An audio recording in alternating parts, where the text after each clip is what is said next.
Two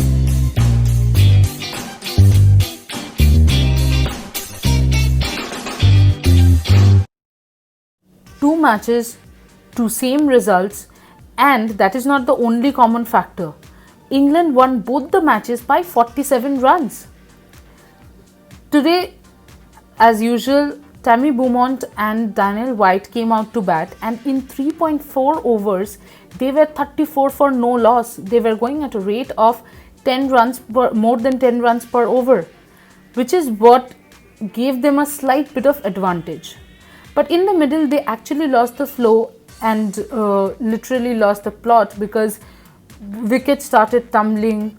The batters yet again were getting starts. Some scored 18, some scored 20 odds, but nobody went on to score a big 50, 60 or 70. At one point of time, England were reduced to 111 for 6. And guess who saved them? It was Sarah Glenn, the bowler, who played a fantastic knock of 26. And in fact, she was the highest scorer for England in this innings. So England posted a total of 151 for 6. Some of it because of the batters, especially Sarah Glenn, and even Eccleston came out and hit 2 boundaries. And some of it again because of West Indies fielding. West Indies this time was a little better in the fielding aspect, but catching, they dropped crucial catches at crucial points of the match. And you cannot, as they say, catches win matches. Apart from catches winning matches, obviously you have to bat well to win matches. West Indies have still not gone past the rustiness, and only Campbell didn't bat. Out of the rest of the 10 batters, just 2 of them, Deandra Doughton and Stephanie Taylor, crossed double figures. Rest of them didn't even cross the double figure mark. As far as England bowling is concerned, it was as usual perfect and precise. The pacers came on early on and used the swing in the pitch, and then the spinners came in and started getting the wickets. All the 3 spinners got 2 wickets each and wrapped up the West Indies middle order. But when you watch these matches, you will realize what is the difference between an Australian team or an England team or a New Zealand team and the rest of the teams. That's their fielding and the commitment towards the fielding.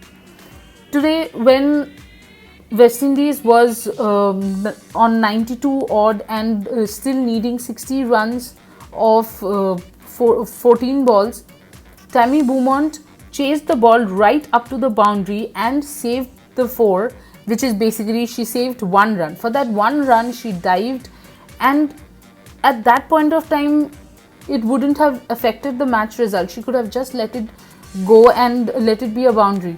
But this sort of commitment actually keeps the entire team spirit uplifted and makes the team work harder, because someone is actually putting that much effort when you're winning the match anyway. And that is what West Indies definitely needs to pick up from the England team. Otherwise, it's just as if both the teams are playing in 2 different surfaces, are playing 2 different matches and playing 2 different ball games. With 3 matches to go, West Indies have to win the next match to stay alive in the series, and they have to win all the 3 matches to win the series. It's basically a do or die situation for them.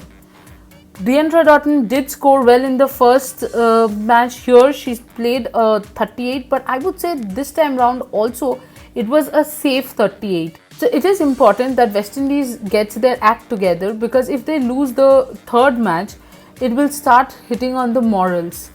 It's high time West Indies especially went back to the board and concentrated on their fielding. At times when the team is going all wrong and things are not going your way, it's just that one stunning catch or that one beautiful save that picks up the entire team and suddenly everything goes your way. So West Indies has to do that, and it has to be in the next match itself. Otherwise, it will be too late for the series. Do join in for the review of the next match, and meanwhile watch the review of KKR my match like, share, and subscribe on YouTube. Like us on Facebook and follow us on Instagram. Till the next time, bye bye.